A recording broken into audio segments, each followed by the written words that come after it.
आज से हम स्टार्ट करने वाले हैं पूरे फिजिक्स का वन शॉट सीरीज, राइट, जिसके अंदर हम स्टार्टिंग में बेसिक ऑफ मैथमेटिक्स एंड धीरे धीरे जो भी 11th के चैप्टर से वहां से स्टार्ट करने वाले हैं। अपना पहला टॉपिक है बेसिक ऑफ मैथमेटिक्स, राइट। सारे के सारे चैप्टर्स हम वन शॉट कवर करेंगे एंड डे टू डे आपको रोज बता दिया जाएगा कि कल ये चैप्टर का हम रिवीजन करेंगे, तो आप उनकी थियरी पढ़ के आ सकते हो। प्लस आपको यहाँ पर question bank and with solution मिल जाएगा आपको डिस्क्रिप्शन के अंदर सारे के सारे लेक्चर के एंड में, तो आप उसको रिवाइज भी कर सकते हो।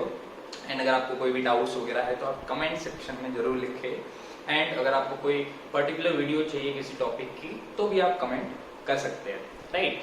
सो स्टार्ट करते हैं। सबसे पहले बेसिक ऑफ मैथमेटिक्स। आपके जो भी दोस्त वगैरह है जो फिजिक्स से ज्यादा परेशान है, राइट, नीट वाले बच्चों को ज्यादा दिक्कत आती है इस पर्टिकुलर टॉपिक के अंदर, तो डोंट वरी, हम सारी चीजें अच्छे से पढ़ेंगे, बेसिक टू जो भी हमें एग्जाम के अंदर काम आएगा, राइट। सो स्टार्ट करते हैं बेसिक ऑफ मैथमेटिक्स। अब चलिए बेसिक ऑफ मैथमेटिक्स की अगर मैं बात करूँ तो उसके अंदर बहुत सारे मैथमेटिकल टूल्स आएंगे जो हम पढ़ने वाले हैं। सबसे पहले हम ट्रिग्नोमेट्री का डिस्कशन करेंगे, राइट। देन ग्राफ्स पढ़ेंगे अलग अलग टाइप के, then differentiation, integration, right, basic quadratic equation कैसे सॉल्व करनी है, राइट, पैराबोला, इलिप्स वगैरह, तो वो हम देखने वाले हैं। तो अगर आपको ये चीज आती है ऑलरेडी तो आप डिस्क्रिप्शन के अंदर टाइम लिखा हुआ है तो आप उस पर क्लिक कर दो, तो आप वीडियो के डायरेक्ट उस पार्ट पे पहुंच जाओगे। जैसे आपको सीधा डिफरेंशिएशन में डाउट है तो डिफरेंशिएशन के आगे क्लिक करो तो आप सीधा डिफरेंशिएशन पे पहुंच जाओगे, right. So let's start with the basic of mathematics. सबसे पहले मैं बात करना चाहूंगा ट्रिग्नोमेट्री की, राइट। सारी चीजों का हम धीरे धीरे अच्छे से डिस्कशन करेंगे, right, one shot. So let's start with trigonometry. Trigonometry के अंदर हमें पता है साइन फंक्शन, कोसाइन फंक्शन क्या क्या रहते हैं, राइट। तो फटाफट से मैं एक ट्रायंगल बना लेता हूँ। सो लेट्स से ये अगर मुझे थीटा दिया है, बेस है, ठीक है, और ये अपना परपेंडिकुलर है, सो अपन यहाँ से tan थीटा क्या लिख सकते हैं, नाम दे दो A B C, A B C. tan theta यहाँ से क्या हो जाएगा भाई, A B divide by B C. Then sine theta, sine theta अपना क्या हो जाएगा यहाँ से A B divide by A C. Then cos theta will be equal to B C divide by A C. सबको पता है, राइट। चलिए कुछ कुछ चीजें हैं आपको साइन कोसाइन के अंदर याद रखनी है, जैसे कुछ पर्टिकुलर वैल्यूज है, जैसे 37 डिग्री एंड 53 डिग्री फिजिक्स के अंदर कंटिन्यूअसली यूज होता है। जैसे साइन 37 की वैल्यू क्या होती है भाई 3/5। उसी तरीके से cos 37 की वैल्यू क्या होती है 4/5। देन tan 37 क्या हो जाएगा यहाँ से 3/4। उसी तरीके से अगर मैं sin 53 की बात करूं तो sin 53 क्या हो जाएगा अपना, हो जाएगा 4/5। cos 53 अपना क्या हो जाएगा 3/5 एंड उसी तरीके से tan 53 अपना हो जाएगा 4/3, राइट। तो ये बेसिक चीजें हमें पता होनी चाहिए साइन कोसाइन के बारे में। चलिए अब कोऑर्डिनेट जियोमेट्री से ये कैसे रिलेटेड है और किस तरीके से आपको यूज में आ सकता है। जैसे आप वेव्स वगैरह चैप्टर पढ़ोगे तो उसके अंदर आपको साइन वगैरह, फेज वगैरह के अंदर आपको π/2 आ गया, कभी पाई आ गया तो दिक्कत आ जाती है। या so let's talk about coordinate system, right. तो हमारे पास कोऑर्डिनेट सिस्टम, लेट्स से कि ये वाली कोऑर्डिनेट सिस्टम है एंड इसके अंदर हम सबसे पहले बात करते हैं यूनिट सर्कल की। यूनिट सर्कल के बारे में नहीं पता हो तो यूनिट सर्कल आप ऐसा समझो जिसकी रेडियस है 1, अभी के लिए आप ऐसा समझो जिसकी रेडियस 1 है, उसको हम बोलेंगे यूनिट सर्कल। तो अगर मुझे ये x एक्सिस दी है, ये y एक्सिस दी है, तो यहाँ से अगर इसकी सर्कल की रेडियस 1 है तो इसके कोऑर्डिनेट में क्या लिख सकता हूँ 1 0। उसी तरीके से इसके कोऑर्डिनेट क्या मैं लिख सकता हूँ 0 1।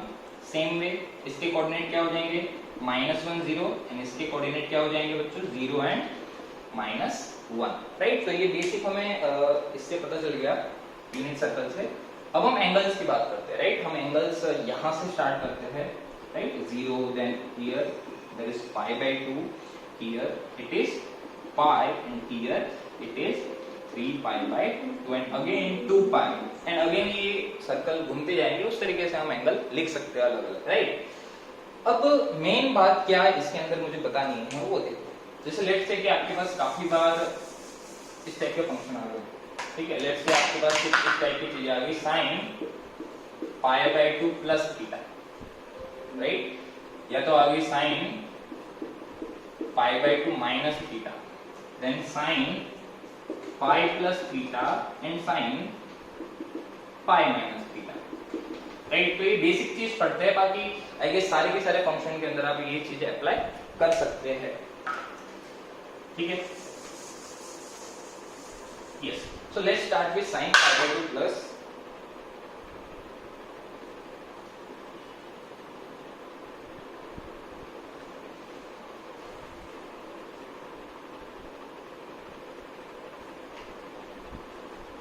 so let's start with sin pi by 2 plus theta, ठीक है।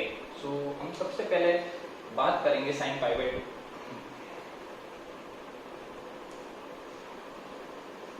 yeah so let's start with sin pi by 2 plus theta, ठीक है। so हमारे पास यहाँ पर pi by 2 plus theta है, तो तुम्हें एक बात समझनी है कि अगर हमें pi by 2 दिया है, ठीक है भाई, देखो जिनको बेसिक ऑफ मैथमेटिक्स से दिक्कत है उनको ज्यादा सोचने वाली बात नहीं है, जो एक दो बात बता रहा हूँ वो सुन लो कि पाई बाय 2 अगर होगा तो फंक्शन को आप चेंज कर दो, फंक्शन को आप चेंज कर दो, और पाई होगा तो सेम रहने दो, बस इतनी बात दिमाग में बिठा लो, सारी चीजें क्लियर हो जाएगी, ठीक है।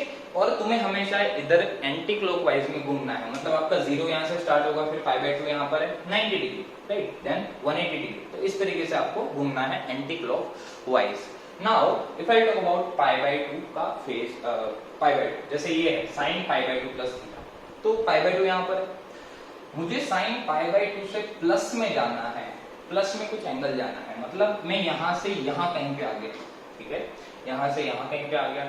सो हम कहाँ पर आ गए अभी, सेकेंड क्वाड्रेंट में। सेकेंड क्वाड्रेंट में आपको देखना है, अब देखो पहली बात कि ये pi by 2 है तो फंक्शन चेंज होगा, तो आप sin का क्या लिख दो, cos, ठीक है, साइन का होगा cos, आपको बस ये बात याद रखो, बस आपको साइन cos में ही दिक्कत आएगी। तो sine pi by 2 plus theta हो जाएगा पहले तो cos, अब पाई बाय 2 प्लस करोगे तो तुम्हें ये देखना है कि जो cos है क्या ये फंक्शन में पॉजिटिव है, एक क्वाड्रेंट में पॉजिटिव है या नेगेटिव है, तो यहाँ पर cos कैसा है, नेगेटिव है, तो आपको कुछ नहीं करना, साइन का cos कर दो, थीटा का थीटा रख दो और आगे चुपचाप से माइनस कर दो, बस ये इसका आंसर हो गया, ठीक है। उसी तरीके से अगर मुझे sin pi by 2 minus theta होता तो पहली बार पाई बाय 2 आया तो मुझे एक बात समझ में आएगी कि मुझे फंक्शन को चेंज करना है, तो मैंने sin का क्या कर दिया, cos थीटा, बट दिक्कत ये आई कि अब प्लस लिखना है माइनस लिखना है, तो पाई बाय 2 माइनस, अब माइनस करेंगे तो घटा रहे कुछ, तो पाई बाय 2 माइनस मतलब मुझे क्लॉकवाइज जाना पड़ेगा, क्लॉकवाइज मतलब फर्स्ट क्वाड्रेंट, फर्स्ट क्वाड्रेंट के अंदर सारे के सारे फंक्शन कैसे होते हैं, पॉजिटिव, देखो आपको नहीं पता हो तो यहाँ पर फर्स्ट क्वाड्रेंट में सारे फंक्शन कैसे होते हैं, पॉजिटिव, यहाँ पर अपने साइन फंक्शन पॉजिटिव रहता है, यहाँ पे अपना tan, यहाँ पर अपना cos, राइट, ऑल एसपीसी आप ऐसे भी याद रख सकते हो, ठीक है। तो ये सिंपल आपका cos थीटा हो जाएगा। उस तरीके से अगर मैं sin पाई प्लस थीटा की बात करूं, अब देखो मैं पाई पे आ गया, और एक बात, पाई है तो फंक्शन को हमें चेंज नहीं करना है, सेम फंक्शन रखना है, दैट मींस अगर sin है तो मुझे यहाँ पर क्या प्रूव करना है, sin थीटा, सिंपल, जो भी थीटा दिया है, राइट, बट आपको प्लस माइनस जरूर चेक करना पड़ेगा, क्योंकि देखो पाई है, पाई प्लस मतलब यहाँ पर थर्ड क्वाड्रेंट में साइन कैसा है, नेगेटिव, जो भी फंक्शन यहाँ पर है उसको चेक करना है, साइन नेगेटिव है तो आपको क्या करना है, माइनस प्रूव करना है। उसी तरीके से अगर साइन पाई माइनस आया तो आप सेकेंड क्वाड्रेंट में चले गए, पाई माइनस, तो इसका सिंपल आपको क्या लिख देना है, साइन थीटा। उसी तरीके से अगर आपको cos का टर्म आया होता तो आप उसी तरीके से कर सकते थे, जैसे फॉर एग्जांपल अगर मैं आपको समझाऊं, लेट्स से अगर मुझे दिया है cos 3 pi by 2 plus theta, right, इसका आंसर क्या होगा, पहली बात, अगर मेरे पास पाई बाय 2 का इंटीजर मल्टीपल है, ठीक है, इंटीजर इन द सेंस कि ऑड मल्टीपल है, पाई बाय 2 है, 3 पाई बाय 2 है, 5 पाई बाय 2 है, राइट, तो मुझे क्या करना है, तो या तो यहाँ पे आएगा, यहाँ पर जैसे 3 पाई बाय 2 2 पाई, फिर इधर 5 पाई बाय 2 आ जाएगा, राइट, उसी तरीके से आगे चलता जाएगा, then 3 pi, then so on, ठीक है। So 3 pi by 2 plus theta, 3 pi by 2 plus मतलब यहाँ पर फोर्थ क्वाड्रेंट में cos है, cos का क्या हो जाएगा बच्चों, cos का sin हो जाएगा, तो आपको क्या लिखना है भाई, sin थीटा, सिंपल। अब आपको ये देखना है कि sin क्या इस फोर्थ क्वाड्रेंट में पॉजिटिव है नेगेटिव, कैसा है बच्चों, नेगेटिव है, राइट, तो आपको चुपचाप से क्या रख देना है, माइनस, काम खत्म, ठीक है। उसी तरीके से cos theta, so let's say अपने को कुछ ऐसा दिया है cos 3 पाई माइनस थीटा, राइट, cos 3 पाई माइनस थीटा, पहली बात, पाई है तो फंक्शन सेम रहेगा, पाई है तो फंक्शन सेम रहेगा, तो cos का cos रह जाएगा, ठीक है, बहुत बढ़िया। 3 पाई माइनस थीटा, तो अब देखो 3 पाई कहाँ पे आएगा, यहाँ पर आएगा 2 पाई, इधर 5 पाई बाई 2, फिर इधर आ जाएगा अपना 3 पाई, हर बार पाई बाई 2 आप ऐड करते जाओ, राइट। तो यहाँ पाई 3 पाई 5 पाई सारे इधर आएंगे, यहाँ 0 2 पाई 4 पाई सारे इधर आएंगे, राइट। 3 पाई माइनस थीटा करेंगे, 3 पाई माइनस थीटा मतलब क्लॉकवाइज सेकंड क्वाड्रेंट में कॉस कैसा है बच्चों, नेगेटिव, तो आप माइनस रख दो, राइट। तो सिंपल से इस टाइप के फंक्शन आएंगे तो आप इस तरीके से सिंपली आप सॉल्व कर सकते हो, बेसिक ट्रिग्नोमेट्री। बाकी इसके अंदर जो 2 थीटा वाले फॉर्मूला है, ठीक है, आपको कुछ बेसिक फॉर्मूले पढ़ने पड़ेंगे ट्रिग्नोमेट्री के, जो आपके 10th स्टैंडर्ड में भी आते हैं, 11th की बुक्स वगैरह में से भी देख सकते हो, जो बेसिक फॉर्मूला में यूज होगा, sin 2 थीटा का, cos 2 थीटा का, वो सब, राइट। जैसे sin 2 थीटा का तो आपको पता ही होगा, तो काफी बार फिजिक्स के अंदर यूज होता है 2 sin theta into cos theta, right. काफी बार अपने को क्या करना पड़ता है, जैसे अपने पास cos स्क्वायर थीटा है, cos स्क्वायर थीटा को क्या लिख सकते हैं, 1 प्लस cos 2 थीटा बाय 2, उसी तरीके से sin स्क्वायर थीटा को 1 माइनस cos 2 थीटा बाय 2। जैसे अपने पास एंगल है, उसको डबल एंगल में कन्वर्ट करना है, या डबल एंगल को सिंगल में कन्वर्ट करना है, जैसे cos 2 थीटा है तो cos 2 थीटा की जगह आप क्या लिख सकते हो, 2 cos स्क्वायर थीटा माइनस, इसको उधर ले जाओ, राइट। सो इस तरीके से आपको बेसिक फॉर्मूले है वो आपको याद रखने हैं, इससे ज्यादा आपको काम नहीं आएगा, राइट। बाकी आएगा तो वो सिंपल ही होगा। सो ये बेसिक ट्रिग्नोमेट्री आपको याद रखनी है, राइट। तो ये हो गया अपना trigonometry. Now let's talk about quadratic equation.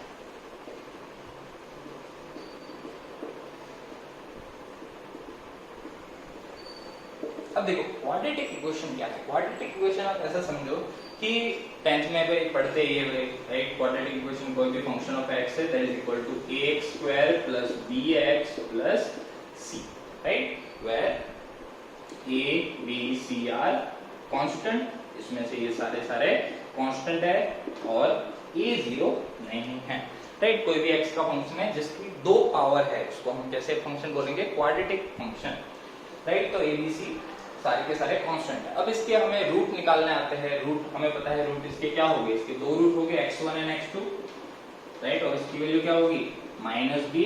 चलो एक एक करके रूट लिखते हैं, एक हो गया minus b plus under root b square minus 4ac divide by twice है, और एक x2 क्या होता है minus b minus under root b square minus 4ac by twice, right. ये 2 फंक्शन के, ये इस फंक्शन के 2 रूट हो गए। अब काफी बार तुम लोगों को इन 2 रूट का एडिशन एंड मल्टीप्लिकेशन भी आ सकता है, राइट, कि अगर मैं x1 into x2 करूं या x1 प्लस x2 करूं, ठीक है, एडिशन करो दोनों का या दोनों को मल्टीप्लाई करो तो क्या आंसर आएगा। तो सिंपल सी बात है, देखो अगर हमने दोनों को ऐड किया है तो आंसर क्या आएगा भाई, minus B by a. Simple, देखो दोनों को ऐड करोगे तो ये वाली जो टर्म थी वो क्या हो जाएगी 0, x1 प्लस x2 को ऐड किया तो ये वाली टर्म 0 हो गई। So minus B by twice है plus minus B by twice है तो क्या हो जाएगा minus B by A. Then if I multiply x1 into x2 that will be equal to c by a। c is this one, ठीक है, ये वाला constant and a is the coefficient of x square. तो आप यहां से समझ सकते हो simple multiplication of both the roots and addition of both the roots. तो आपको ये काम आ सकता है। और ये जो b स्क्वायर माइनस 4ac है इसको हम क्या बोलते हैं बच्चों, determinants b square minus 4ac। And if I want to calculate the real roots of the equation, ठीक है, हमें देखो फिजिक्स के अंदर ज्यादा कॉम्प्लेक्स नंबर में नहीं जाता हो, ठीक है, रियल रूट्स की बात होगी तो ये हमेशा क्या होना चाहिए 0। ये 0 होगा तभी हमें रूट मिलेगा। काफी बार आपको एक क्वाड्रेटिक इक्वेशन बन जाएगी और हो सकता है d की वैल्यू 0 नहीं है, तो उसका मतलब हम बोलते हैं कि इस पर्टिकुलर इक्वेशन के कोई रियल रूट नहीं है। जैसे लेट से टाइम आया, राइट, टाइम का हम इक्वेशन निकाल रहे हैं और इसकी वैल्यू मतलब इमेजिनरी वैल्यू में जा रहे हैं, राइट, तो ऐसा तो कभी हो ही नहीं सकता। तो हम वहां से बोल सकते हैं कि सॉल्यूशंस आर नॉट पॉसिबल और नन ऑफ दिस, राइट, इस तरीके से आप बता सकते हो। सो ये बेसिक हो गया इसका क्वाड्रेटिक इक्वेशन का, ठीक है भाई, लिखते जाना भी साथ साथ में।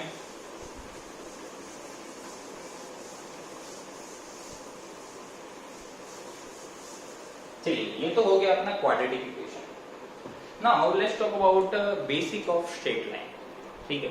स्ट्रेट लाइन के बेसिक की बात करते हैं कि लेट्स से कि 2 पॉइंट दिए हुए हैं, straight line, equation of straight line, ठीक है। काफी बार तुम्हें जैसे कुछ चैप्टर से अल्टरनेटिंग करंट वगैरह, राइट, या तो कोई काइनेमेटिक्स वगैरह के अंदर ग्राफ दिया है, तो आपको पता चलना चाहिए कि वो एक स्ट्रेट लाइन का इक्वेशन है, उसके अंदर स्लोप क्या है, किस तरीके से आप स्ट्रेट लाइन की इक्वेशन निकाल सकते हैं दो पॉइंट्स से, ठीक है। तो लेट्स से अगर मुझे दो पॉइंट्स दिए हैं, यहाँ पर एक पॉइंट है x1 and x2, let's say यहाँ पर दूसरा पॉइंट है सॉरी x1 y1 और यहाँ पर दूसरा पॉइंट है क्या x2 एंड y, ठीक है भाई। और किसी को लग रहा है कि धीरे बढ़ा रहा हूँ तो भाई स्पीड बढ़ा देना, right, x1 y1 x2 y2।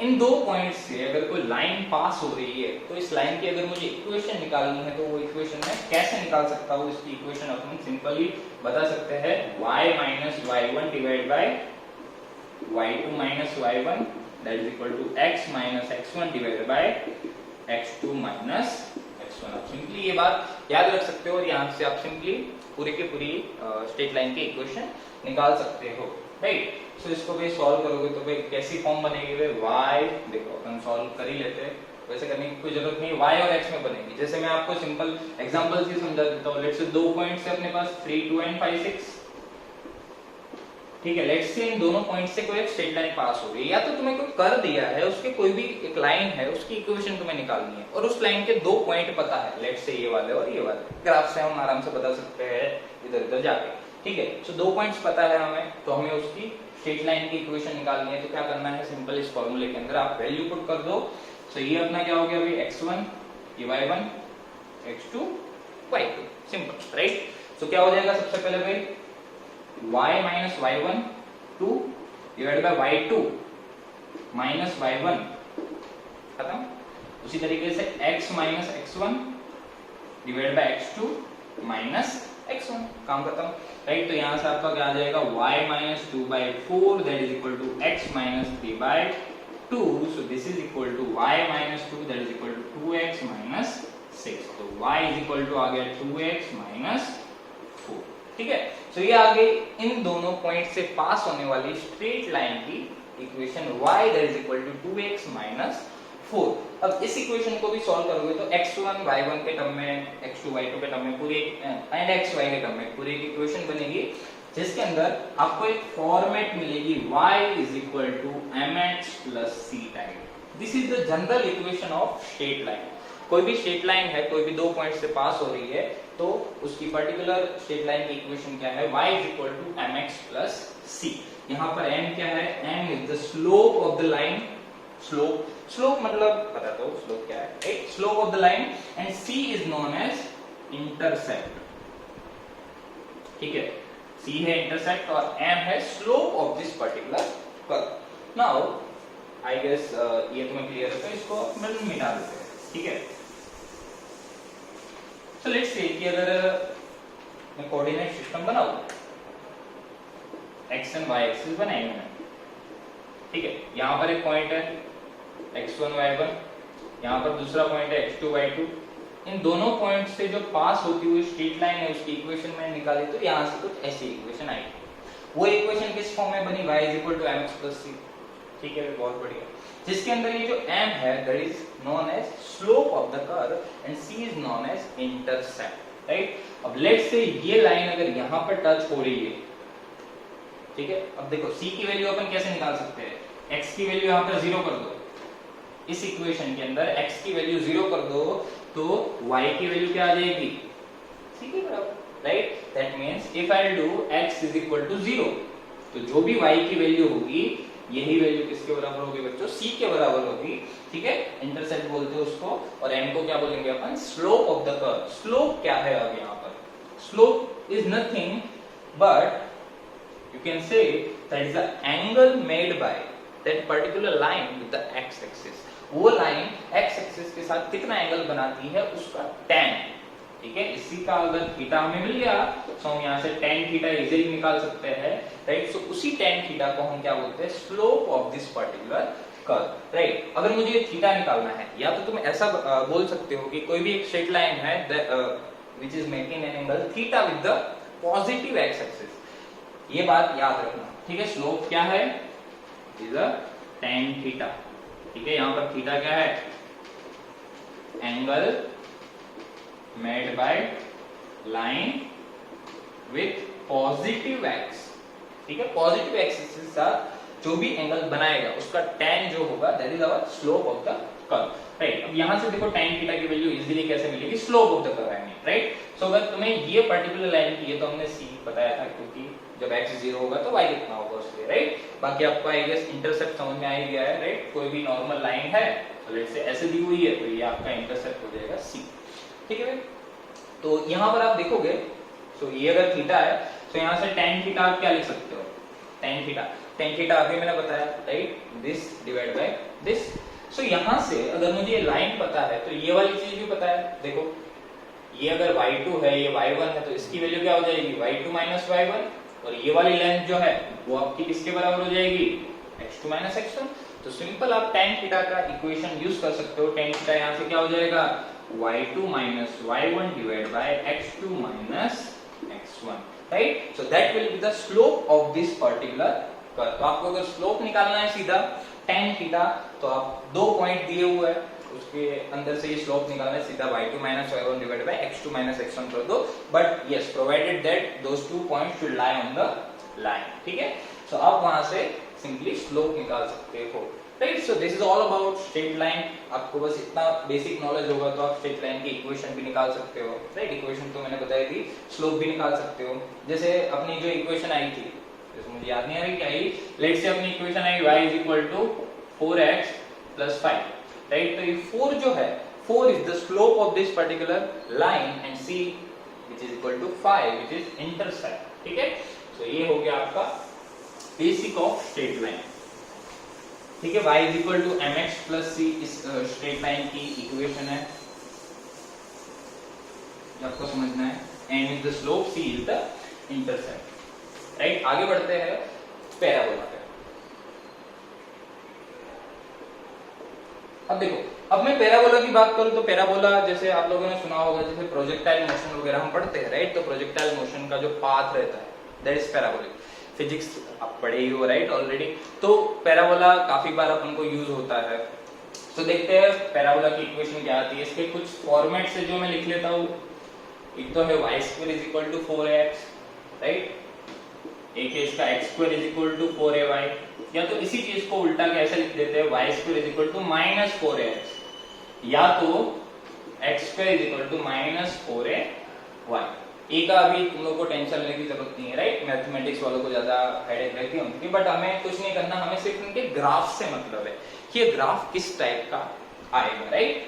सो पैराबोला तो पता ही है तुम लोगों को, चारों तरफ देखो हम एक साथ बनाते हैं ताकि एक क्लियरिटी रह जाएगी कि किस तरीके से कर्व आपका आएगा। फिर मैं एक और अच्छी बात बताता हूँ, y² is equal to 4ax हमारे पास है, तो इसका कर्व हम कैसे बनाएंगे। हमें सबको पता है कि पैराबोला किस तरीके से हम बनाएंगे, राइट, किस तरीके से कर्व आएगा उसका पैराबोलिक पाथ। अब यहाँ पर ध्यान से देखोगे तो देखो y की वैल्यू तुम लोग पॉजिटिव रखो या नेगेटिव रखो, यहाँ पर इस इक्वेशन के अंदर x की वैल्यू हमेशा पॉजिटिव रहेगी, ये बात क्लियर है। y की वैल्यू देखो पॉजिटिव रखो नेगेटिव रखो स्क्वायर हो जाएगा, कोई दिक्कत नहीं है। तो x की वैल्यू हमेशा पॉजिटिव आएगी।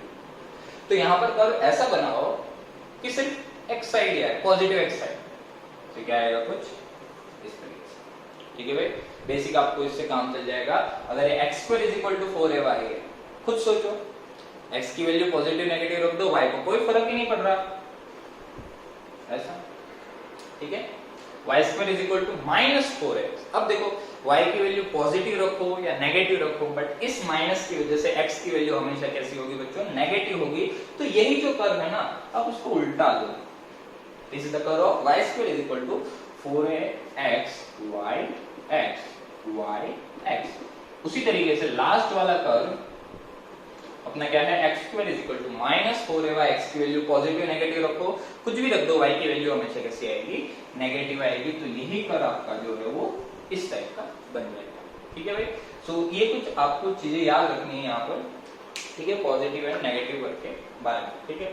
पैराबोला आ गया, प्लस आ गया, माइनस आ गया, तो आप ये सारी चीजें कर सकते हो। पैराबोला की इक्वेशन ही काफी है, बाकी समझ सकते हो, ठीक है। एक और बात मैं बताता हूँ, इसका जो रिलेशन है बाद में तुम्हें याद रहे ना रहे, ठीक है। जैसे आप आगे काइनेमेटिक्स के अंदर जाओगे तो काइनेमेटिक्स के अंदर एक आपकी इक्वेशन आ जाएगी, राइट, डिस्प्लेसमेंट निकालने की, d is equal to ut plus half at square। Right. This is a type of parabolic relation. अगर मैं यहाँ पर x और t का कर्व बनाऊं, x वर्सेस t, या तो आप इसको x लिख लो, ठीक है। सो x वर्सेस t का कर्व जो यहाँ पे आएगा वो कैसा आएगा बच्चों, पैराबोला। और जो प्रोजेक्टाइल मोशन की इक्वेशन भी आगे जाके निकालेंगे वो भी पैराबोलिक इक्वेशन ही है, अगर आपको बेसिक आइडिया है तो जब भी इस टाइप की इक्वेशन आएगी, राइट, जब भी इस टाइप की इक्वेशन आएगी तब आपको क्या देखना है, तब आपको ये वाली चीज देखनी है यहाँ पर, ठीक है। यहाँ पर आप ऐसा देखो, जैसे मैं एक बात बताता हूँ, जैसे आपको यहाँ पर ये देखना है कि प्लस है या माइनस है, बस, ठीक है। बाकी कर्व कैसा आएगा वो देख लेंगे। या तो कर्व यहाँ पर इस पर्टिकुलर केस की मैं बात कर रहा हूँ, हमें ना अभी तो हमने बहुत सारे पैराबोला के कर्व पढ़े, फॉरगेट अबाउट, राइट। हमें किसका कर्व बनाना है बच्चों, हमें बनाना है d वर्सेस t का curve, right, x versus t का कर्व बनाना है। यहाँ पर अगर ये टर्म जो स्क्वायर वाली है, जैसे t स्क्वायर है, जैसे हमने अभी y square is equal to 4x की बात करी थी, तो ये स्क्वायर वाली टर्म होगी, राइट। तो वैसे यहाँ पर t स्क्वायर है, ठीक है, जैसे x square is equal to 4ay की बात करी तो ये वाली चीज। तो यहाँ पर t स्क्वायर के आगे अगर प्लस है, ठीक है, काफी बार क्योंकि एक्सेलरेशन नेगेटिव आता है। अगर मैं बात करूं मोशन अंडर ग्रेविटी की, तो e की वैल्यू क्या आ जाएगी बच्चों, नेगेटिव आ जाएगी, तो यहाँ पर माइनस आ जाएगा। तो कर्व इस टाइप से आएगा पैराबोला का। सो अगर यहाँ पर प्लस है, पॉजिटिव है, वो बंदा वो पॉजिटिव है, तो उसके अंदर बहुत सारी पॉजिटिविटी भरी हुई है, तो आप ऐसे समझो वो पानी भरेगा अपने अंदर, पानी भरेगा, ऐसा बाउल बना दो जो पानी भर पाए। और अगर नेगेटिव आया तो उसके अंदर बहुत सारी नेगेटिविटी है, तो उसको कुछ भी ज्ञान दो, उसको कोई फर्क ही नहीं पड़ता, तो कर्व आएगा ऐसा। बस आप इतना ही याद रखो, बाकी सारा काम हो जाएगा। अगर टी स्क्वायर के आगे प्लस है तो पानी भरता हुआ, और टी स्क्वायर के आगे माइनस है तो पानी गिराता हुआ, ठीक है, सिंपल, नेगेटिविटी पॉजिटिविटी कुछ भी आप कैसे भी करके याद रख सकते हो। सो ये आपको पैराबोला का यूज आएगा, ठीक है भाई। चलिए भाई, हमें अगर आपको किसी भी पॉइंट में डाउट है, या हो सकता है हमने कोई कैलकुलेशन मिस्टेक भी कर दी है, तो आप कमेंट में जरूर लिखिए, राइट। कोई भी डाउट्स वगैरह है फिर भी आप पोस्ट कर सकते हैं। So yes, let's talk about parabola की बात कर ली। अब मैं बात करता हूँ इलिप्स की, ठीक है। बेसिक हमें बात करनी है इलिप्स की।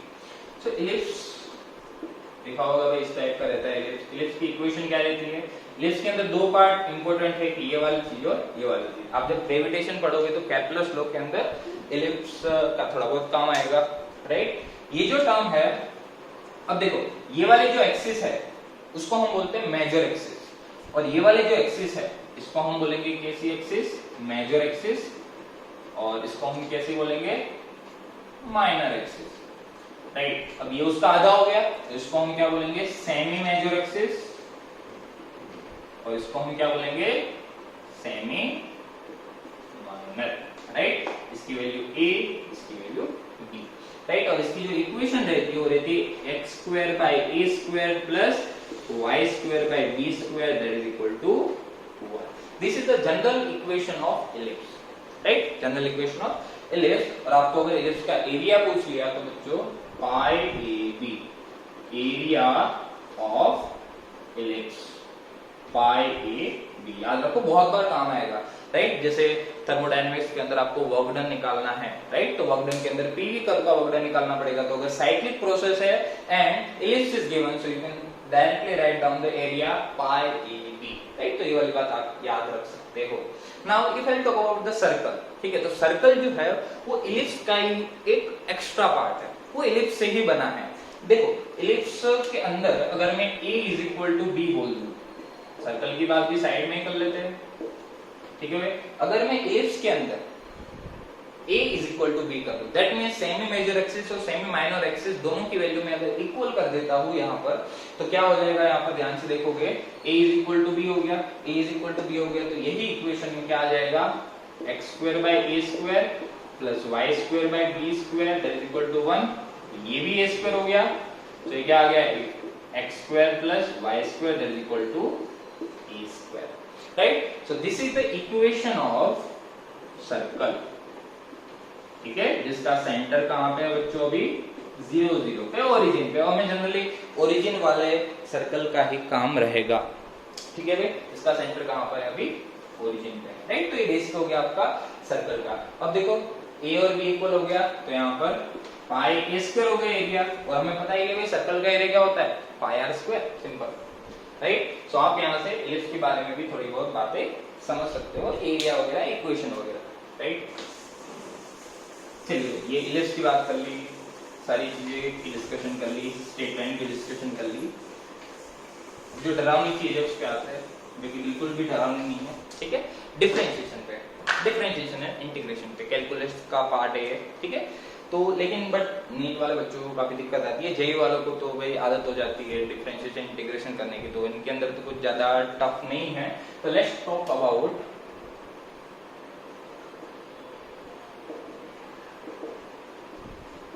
डिफरेंशिएशन।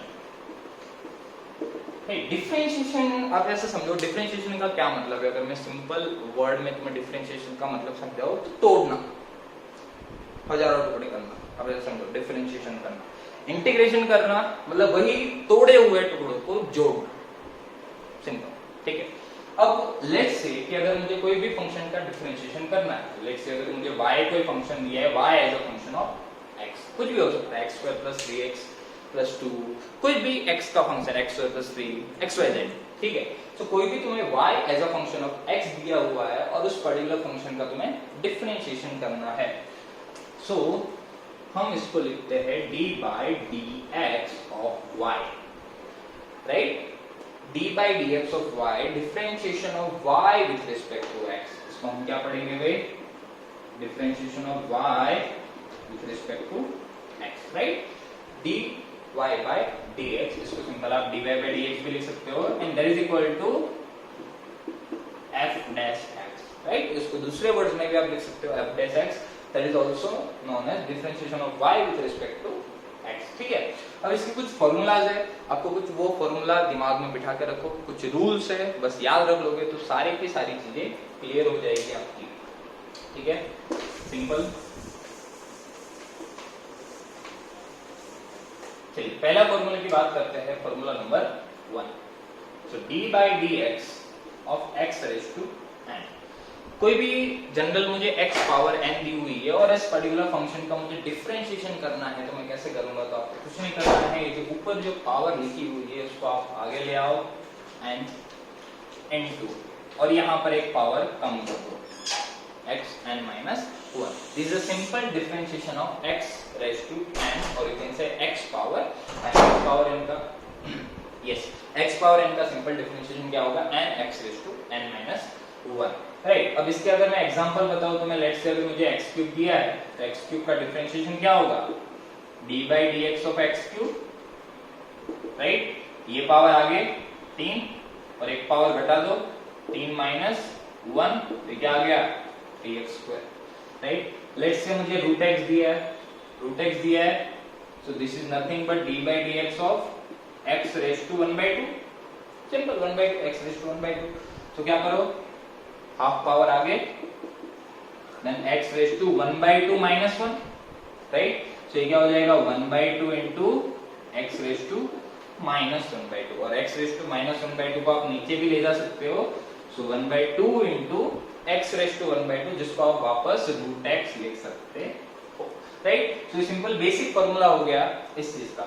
अब लेट्स से तुम्हें सिंपल ऐसा दिया है कि आप ऐसा समझो कोई भी कांस्टेंट टर्म है, ठीक है, कोई भी कांस्टेंट टर्म का डिफरेंशिएशन पूछा हो तो आप कांस्टेंट टर्म का डिफरेंशिएशन कैसे लिख सकते हो। लेट्स से मुझे कुछ भी दिया है 3, राइट। पहले अपन 3x का देखते हैं, 3x का डिफरेंशिएशन क्या होगा, या तो पहले x का देखते हैं, x का डिफरेंशिएशन क्या होगा, राइट। सो अगर मुझे d/dx ऑफ x पूछा है कि वे x का डिफरेंशिएशन क्या होगा, तो भी क्या होगा, यहाँ से ध्यान से देखो, इसको मैं x पावर 1 लिख सकता हूँ, x पावर 1 लिख सकता हूँ, तो 1 आगे गया into x raise to 1 minus 1, सो x पावर 0, किसी की भी पावर 0 1, सिंपल हो गया 1। तो अगर तुम्हें सिंपल x दिया है और उसके रिस्पेक्ट में डिफरेंशिएशन करना है तो आप सीधा 1 रख दो, जैसे t दिया है, t के रिस्पेक्ट में डिफरेंशिएशन करना है तो राइट डाउन इट एज 1।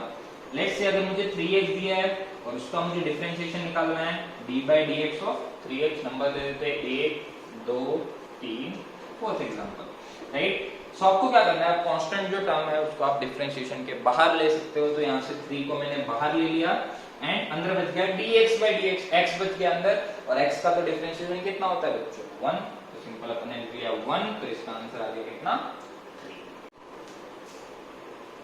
ठीक है, x रेज़ टू n का फॉर्मूला हमने पढ़ लिया, तो अब कुछ और फॉर्मूलास की बात करते हैं। जैसे ट्रिग्नोमेट्रिक फंक्शन के डिफरेंशिएशन निकालना, इस टाइप की चीजें आ जाती है। जैसे लेट्स से अगर मुझे d by dx को पूछा है sin x, sin थीटा का क्या होगा डिफरेंशिएशन, तो सिंपल क्या होगा भाई cos x, राइट। उसी तरीके से आपको पूछ लिया d by dx of cos x कितना होगा, तो कितना होगा बच्चों माइनस sin x। इसको तुम्हें याद रखना है, ये तुम्हें कभी डायरेक्ट भी पूछ सकते हैं, या तो दो फंक्शन मिक्स करके अभी देखेंगे वो भी, राइट। सो इस तरीके से भी आ सकते हैं। लेट्स से तुम्हें पूछ लिया d by dx of tan x, तो ये कितना हो जाएगा बच्चों sec स्क्वायर x। ठीक है, वैसे जनरली नहीं आता है आगे sin cos के अलावा, बट फिर भी बाकी sec tan वगैरह का कोई काम नहीं है अभी तो। ठीक है, सो ये सारी चीजें हमें पता होनी चाहिए, बेसिक डिफरेंशिएशन है। ठीक है, बाकी भी अपन देख लेते हैं। d by dx ऑफ अगर आपको आ गया sec x, तो उसका हो जाएगा sec x into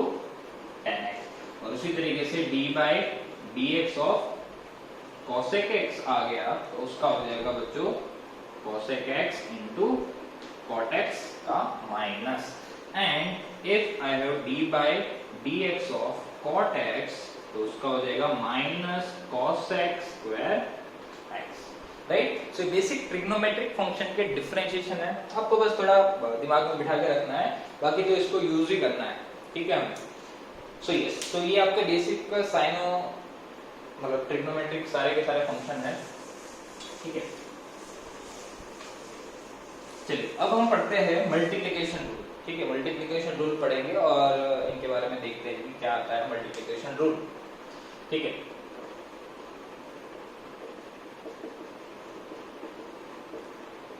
तो लेट्स से अपने को दो फंक्शन दिए हुए हैं। ठीक है, दो फंक्शन लेट्स से हमें दिए हुए हैं u एंड v। अब ये दो फंक्शन की जगह कुछ भी दो फंक्शन हो सकते हैं, एक साइन हो सकता है, एक लॉग हो सकता है, e रेज़ टू x हो सकता है, वो एक x स्क्वायर हो सकता है, राइट। कोई भी दो फंक्शन हो सकते हैं, दोनों मल्टीप्लिकेशन में दिए हुए हैं, तो y is equal to let's say it is the multiplication of two function, right. Let's say मुझे दिया है x square into sin x।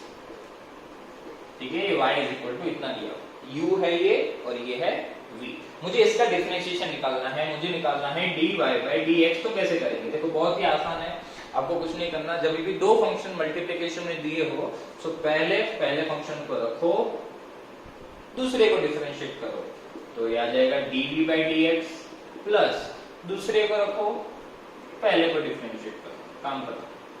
Simple सी चीज करनी है, दो फंक्शन है, एक को रखो इनटू दूसरे का डिफरेंशिएशन प्लस दूसरा रखो इनटू पहले का डिफरेंशिएशन, तो u। अब देखो इसी को अपन देख लेते हैं, ये लेट्स से है u और ये है v, और उसका अगर हमें डिफरेंशिएशन करना है तो देखो क्या आएगा dy by dx। So u पहले पढ़ा रहने दो, तो x स्क्वायर पढ़ा रहने दो, then d by dx of sin x, then plus v पढ़ा रहने दो, then d by dx of u which is equal to x square. अब इनका इंडिविजुअली तो अभी हमने पढ़ा है, राइट। सो इजीली आप कर सकते हो x square into sin x का क्या हो जाएगा बच्चों cos x plus sin x into x square का क्या हो जाएगा आपका 2x। तो आप इसको सिंपल करके आप मल्टीप्लिकेशन रूल भी आप अप्लाई कर सकते हो, राइट। एक दो फंक्शन हमारे बच गए, जैसे आपके पास आ गया ln x, ठीक है, which is also known as log base ex, natural log बोलते हैं इसको। ठीक है, अगर ln x का मुझे डिफरेंशिएशन पूछा है d by dx of ln x, तो ये होता है बच्चों 1 by x, आपको याद रखना है। एंड अगर आपको दिया है e रेज़ टू x, ये तो सुना ही होगा, अगर मुझे एक्सपोनेंशियल दिया है एक्सपोनेंशियल पावर x, राइट, तो क्या लिखेंगे अपन इसका e raise to x। e raise to x एक ऐसी चीज है कि भाई उसको डिफरेंशिएट करो तो भी उसको फर्क नहीं पड़ता, एंड इंटीग्रेट करो फिर भी उसको कोई फर्क नहीं पड़ता है, राइट। तो आप इसको e रेज़ टू x ही पढ़े बस। चलिए, तो ये हो गया आपका मल्टीप्लिकेशन रूल। अब आपको कोई भी दो फंक्शन दे दे, राइट, एक और एग्जांपल में ले लेता हूँ, ये तो हमने सिंपल सा एग्जांपल देखा u इनटू v का, लिख लो इसको। एक फंक्शन को रखना है, दूसरे को डिफरेंशिएशन, दूसरे को रखना है पहले को, राइट। चलिए एक और एग्जांपल ले लेते हैं। लेट्स से अगर मुझे दे दिया यही दोनों फंक्शन ले लेते हैं, लेट्स से मुझे एग्जांपल दे दिया है दूसरा वाला e रेज़ टू x इनटू ln x y is equal to है, इतना मुझे पूछ लिया, इसका डिफरेंशिएशन क्या होगा। कुछ नहीं करना है, सिंपल अपन को dy by dx निकालना है, दैट इज इक्वल टू पहले को रखो दूसरे का differentiation d by dx of ln x। एक बार प्रैक्टिस आपकी हो जाएगी या ये हो गई होगी तो आप सीधा भी लिख सकते हो, देन ln x रखो, then d by dx of e raise to x पहले का, तो e raise to x ln x का क्या हो गया बच्चों 1 by x plus ln x into e raised to x का e raised to x, right? So this will be your answer. बहुत ही आसान, राइट? सो ये इस तरीके से आप कोई भी दो फंक्शन मल्टीप्लिकेशन में है तो आप मल्टीप्लिकेशन रूल लगा सकते हैं। चलिए, तो उसके लिए आपको सारे के सारे जो बेसिक फॉर्मूलाज मैंने बताया उसको आपको याद रखना है, तो आपका मल्टीप्लिकेशन रूल इजीली हो जाएगा। जैसे मल्टीप्लिकेशन रूल है वैसे ही आपका है डिवाइड। जब भी दो फंक्शन को डिवाइड करते हैं और उसका मुझे डिफरेंशिएशन पूछ लिया तो कैसे निकालेंगे, पहले अपन एग्जांपल देख लेते हैं। लेट्स से मुझे पूछ लिया x by sin x का, कुछ भी हो सकता है, 3x square by sin x, क्या फर्क पड़ता है, हमें तो दो फंक्शन से मतलब है जो एक दूसरे से डिवाइड में है। y is equal to let's say मुझे दिया है u divide by v, u divide by v है और उसको मुझे डिफरेंशिएट करना है, तो कैसे करेंगे भाई। सो let's start with dy by dx। देखो कुछ नहीं करना है, नीचे वाला फंक्शन रखो, ऊपर वाले को डिफरेंशिएशन करो, du by dx माइनस ऊपर वाले को रखो, नीचे वाले को डिफरेंशिएट करो, देन नीचे वाले का स्क्वायर, सिंपल, राइट? ये आपका हो जाएगा डिवाइड टू। फिर से एक बार देख लो, ऊपर वाले को सॉरी नीचे वाले को रखो v, ऊपर वाले को डिफरेंशिएट करो, देन ऊपर वाले को रखो, देन नीचे वाले को डिफरेंशिएट करो, डिवाइड बाय नीचे वाले का square, right? v square, simple से आपका हो जाएगा। अब चलो इसी फंक्शन का देख लेते हैं अपन, ये आपका u की तरह ऐड करेगा, ये आपका v की तरह ऐड करेगा, तो उसको आप क्या लिख सकते हो, v की जगह लिख लो आप sin x, then d by dx of u which is equal to x minus u की जगह x and d by dx of v which is sin x divided by v square, that means sin square x, right? अब इसको simplify नहीं भी करोगे तो चलेगा, कोई दिक्कत वाली बात नहीं है। sin x और x का तो डिफरेंशिएशन हुआ अभी बताया था मैंने, तो ये क्या हो जाएगा sin x minus x into sin x जो है उसका डिफरेंशिएशन करोगे तो क्या आ जाएगा cos x, तो हो जाएगा x cos x divide bye sin square x, right? तो ये आपका हो गया divide rule. Multiplication rule, divide rule आप इस तरीके से यूज कर सकते हो इसके अंदर डिफरेंशिएशन के अंदर, राइट? बहुत सारे एग्जांपल्स है, जैसे देखो मैं आपको दो तीन होमवर्क के लिए दे देता हूँ। लेट्स से मुझे ऐसे दे दिया x³ बाय ln x, ठीक है? इसको आप सॉल्व करना, कोई दिक्कत हो तो जरूर आप कमेंट कर सकते हैं, ठीक है? Let's say x³ by ln x sin x by e raise to x, ठीक है? कोई दिक्कत वाली बात नहीं, ऐसे भी कर सकते हो, x² लिख दो, x² लिख दो, ठीक है? थर्ड वाला ले लो e raise to x divide by ln x, इनको आप ट्राई कर लेना, ठीक है? बता सकते हो आप। चलिए, तो ये हो गया आपका डिवाइड रूल, मल्टीप्लिकेशन रूल तो देख लिया, डिवाइड रूल भी देख लिया। अब एक चीज आती है जिसको मैं बोलता हूं चेन रूल, ठीक है? चेन रूल क्या होता है? देखो, चेन रूल का मतलब ये है कि जब तक डिफरेंशिएशन खत्म नहीं हो जाए तब तक डिफरेंशिएशन चालू रखते जाओ। फॉर एग्जांपल, चेन रूल का मैं एक बेसिक एग्जांपल बताता हूँ। जैसे फॉर एग्जांपल लेट्स से मुझे ऐसा दे दिया sin 3x, उसका मुझे डिफरेंशिएशन करना है d by dx of sin 3x, right? इसका मुझे डिफरेंशिएशन करना है, मतलब आप ऐसा समझो, मुझे कोई फंक्शन के अंदर फंक्शन दिया है, ठीक है? कोई फंक्शन है जैसे sin, हमें पता है कि sin, अब ये जो है पहले sin x हुआ करता था, अभी sin 3x है, ठीक है? तो अब x की जगह 3x है, तो आप थोड़ी देर के लिए मान लो 3x की जगह कुछ t है, sin t पता है ना, बिल्कुल, ठीक है? तो आप क्या कर लो, इसको d by dx of sin t, क्या फर्क पड़ता है? इसका डिफरेंशिएशन क्या होगा? इसका डिफरेंशिएशन क्या होगा बच्चों? sin t का तो हमने पढ़ा है cos t, ठीक है भाई, cos t, बट t अभी भी है। अभी ये वाला जो फंक्शन है ये तो हमने एज्यूम किया है, इसका भी डिफरेंशिएशन हमें करना पड़ेगा। So that will become dt by dx। काम खत्म, बस t की वैल्यू आप रख दो यहां से 3x, सिंपल, ठीक है।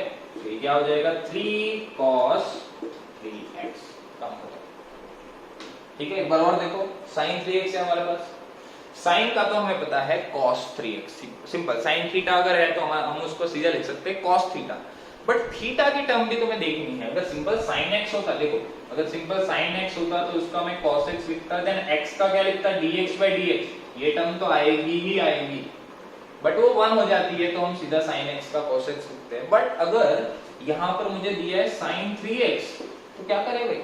sin 3x दिया है तो सबसे पहले तो इसका cos 3x हो जाएगा, यानी इसका वापस तुम्हें करना पड़ेगा d by dx of 3x, ऐसे लगातार, ठीक है भाई।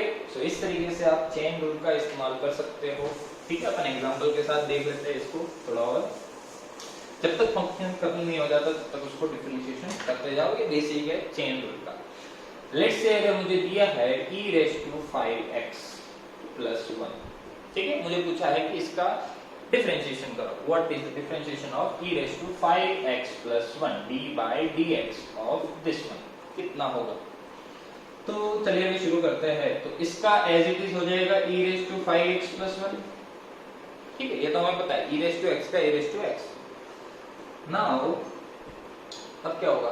अब ये जो 5x plus 1 है, पहले तो x हुआ करता था, उसका मैं अगर e raised to x है तो इसका e raised to x into x का वापस डिफरेंशिएशन dx by dx, तो ये 1, तो हम e raised to x का e raised to x लिखते थे, बट इसका वापस डिफरेंशिएशन में करना पड़ेगा d by dx of 5x plus 1, right. So this will become e raised to 5x plus 1 and इसका डिफरेंशिएशन तो आता ही है 5x, 5 कांस्टेंट, x का 1 और 1 का तो 0, तो ये सिंपली हो गया आपका 5, तो this will be 5 into e raised to 5x plus 1, right.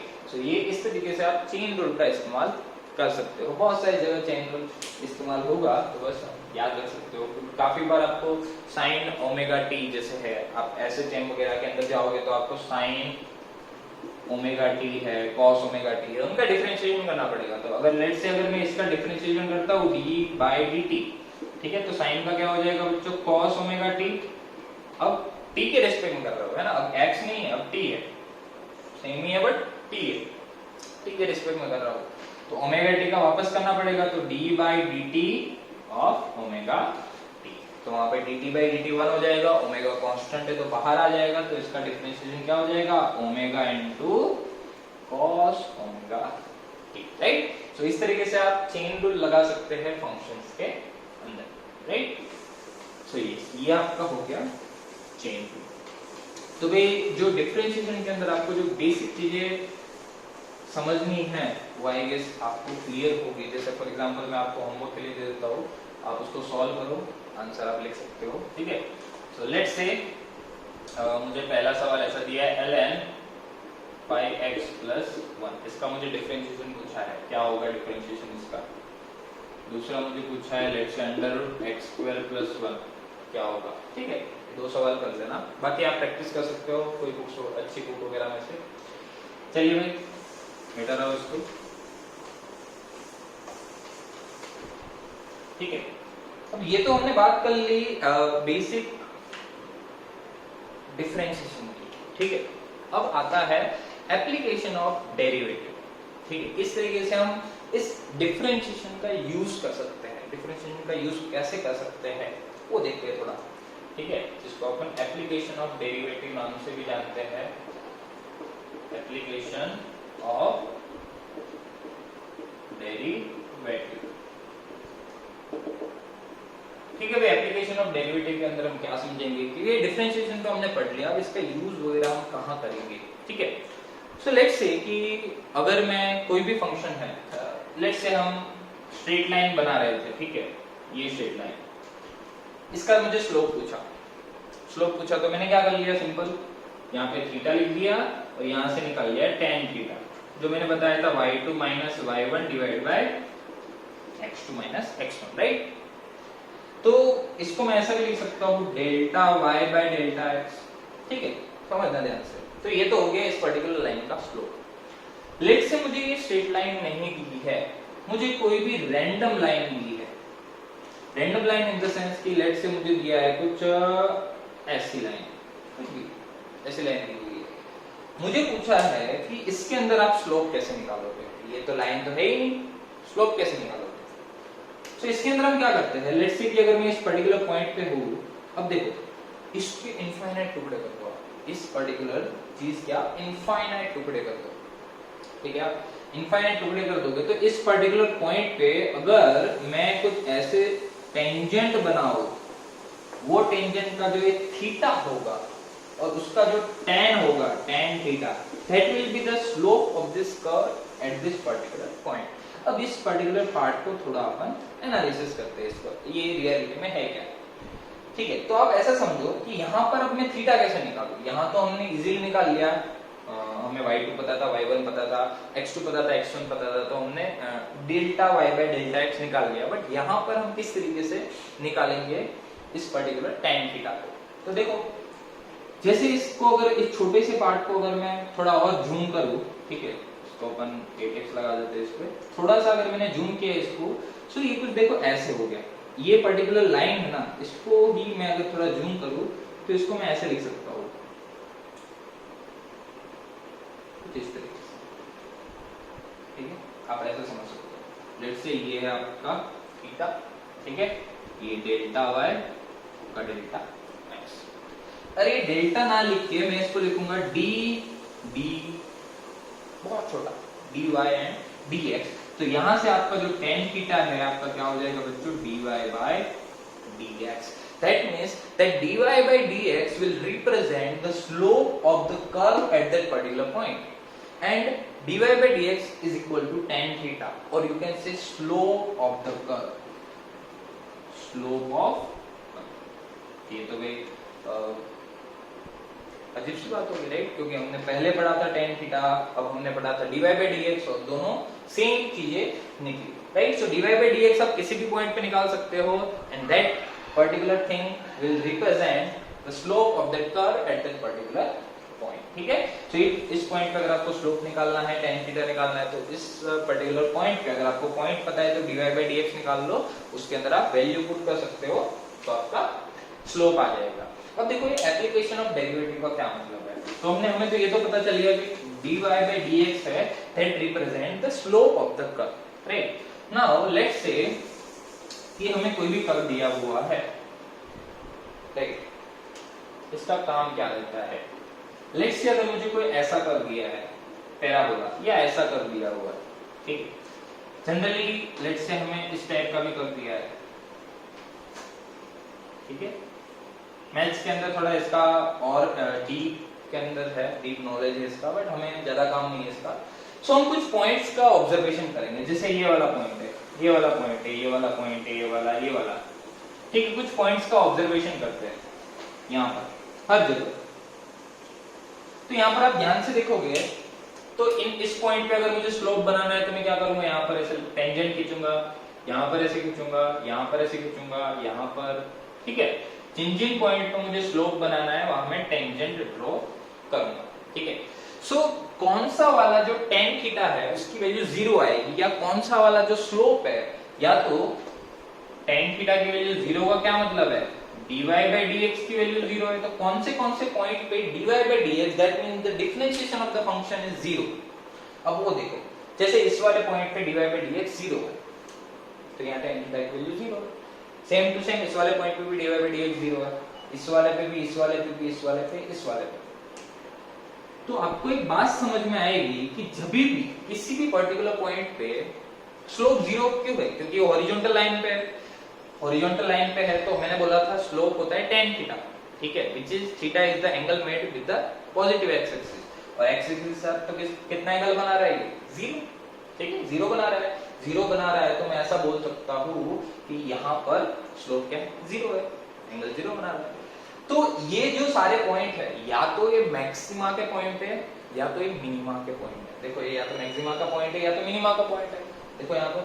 तो ये वो वाले पॉइंट है जहां पर dy by dx 0 है, जहां पर जो अपना कर्व है, ग्राफ है, वो टर्न लेता है, ठीक है। तो या तो अगर dy by dx 0 दिया है मुझे, या तो dy by dx 0 आता है, तो या तो उस पर्टिकुलर जगह पे फंक्शन जो है उसकी वैल्यू मैक्सिमम होगी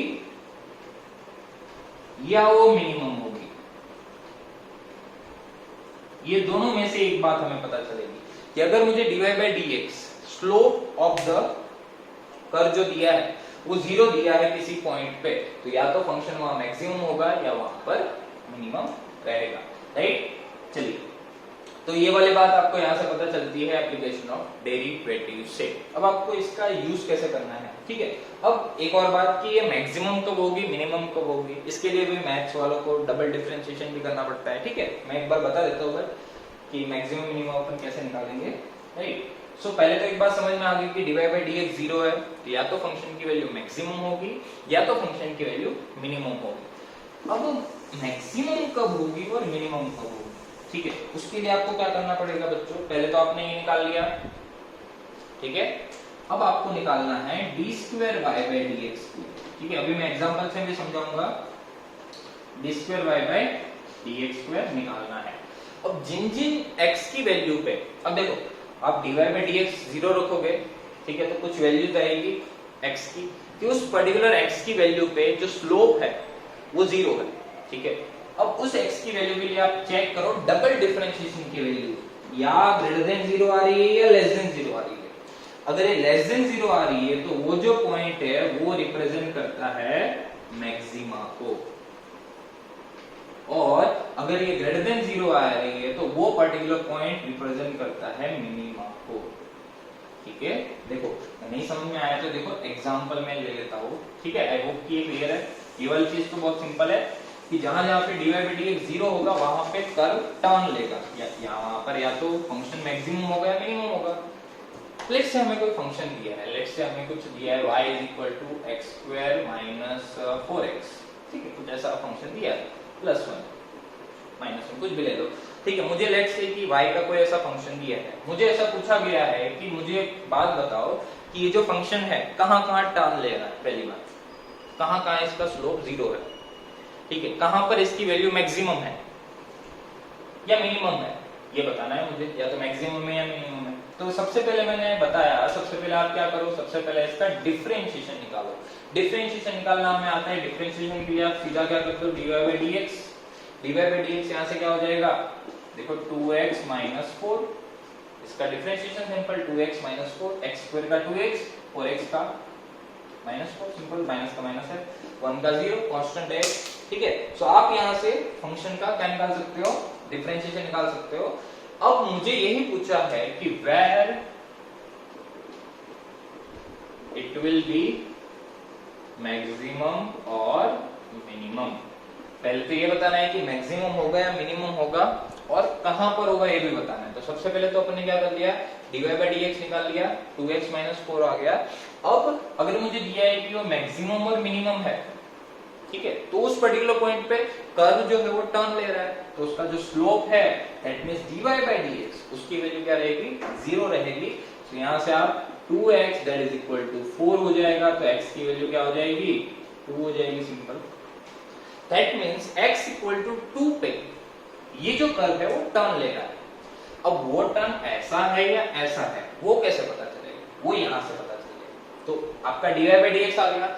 अब d² y by dx² का मतलब है d2y by dx² का मतलब है डबल डिफरेंशिएशन, मतलब इसका एक बार और डिफरेंशिएशन करो, मतलब हमारे पास dy by dx क्या है, 2x - 4 है, राइट। अब इसका डबल डिफरेंशिएशन करोगे तो क्या आएगा, डबल डिफरेंशिएशन करोगे तो d2y by dx², अगर डबल डिफरेंशिएशन करेंगे तो इसका एक बार और डिफरेंशिएशन, 2x का 2, आगे जो थे 4 का 0, आ गया आंसर। अब ये देखो ये क्या है, अब देखो यहां तो आपका सिंपली 2 आ गया, लेट से 2 नहीं आता, कुछ और आता, लेट से आपका 4x आता, तो आपको क्या करना है, वहां पर लेट से ये आता 2x, ठीक है। अब पहले तो मैं 2 का बता देता हूँ, फिर 2x का बताता हूँ। लेट से अपना तो इस सवाल के अंदर 2 आया, तो आप देखो ग्रेटर देन 0 है, लेस देन 0 है, ग्रेटर देन 0 है, ग्रेटर देन 0 है तो ये क्या रिप्रेजेंट करता है? मिनिमा। दैट मींस मैं ऐसा बोलूंगा कि at x equal to 2 the value of function is minimum. और वो मिनिमम वैल्यू कितनी होगी वो पूछा हो तो क्या कर सकते हो? सिंपली जो y दिया है उसके अंदर x की जगह क्या रख दो आप? 2 रख दो, तो ये 2 स्क्वायर माइनस 4 इंटू 2 प्लस 1, तो 4 माइनस 8 प्लस 1 क्या हो जाएगा बच्चों? Minus. This is the minimum value of function at x equal to 2, right? तो सिंपल आप एप्लीकेशन ऑफ डेरिवेटिव के अंदर ये चीज कर सकते हो। सबसे पहले आपको क्या करना है? dy by dx निकालना है। तो 0 कहां पर आता है वो पॉइंट देखो।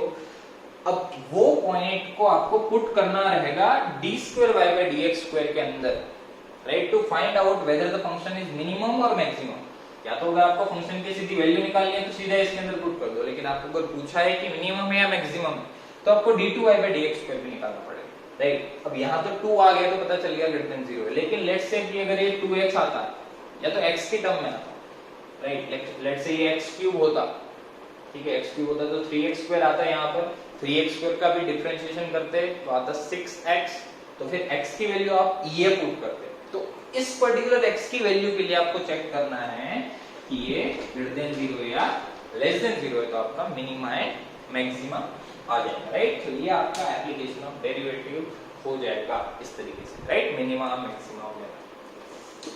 तो भाई ये इतना सारा का सारा कॉन्सेप्ट हमने डिफरेंशिएशन के पढ़ लिए। डिफरेंशिएशन के अंदर इतने ही कॉन्सेप्ट है, ठीक है? आपको अगर इतना आता है तो फिजिक्स के अंदर आपको कोई भी टाइप की दिक्कत नहीं आएगी। काफी बार हमें जैसे मैक्सिमम पावर ट्रांसफर थ्योरम, काफी सारी चीजें हैं तो उसके अंदर हमें डिफरेंशिएशन की वैल्यू 0 रखनी रहती है अगर फंक्शन की वैल्यू मिनिमम या मैक्सिमम रहती है तो ये समझना जरूरी है। Now let's talk about our another दुश्मन, integration,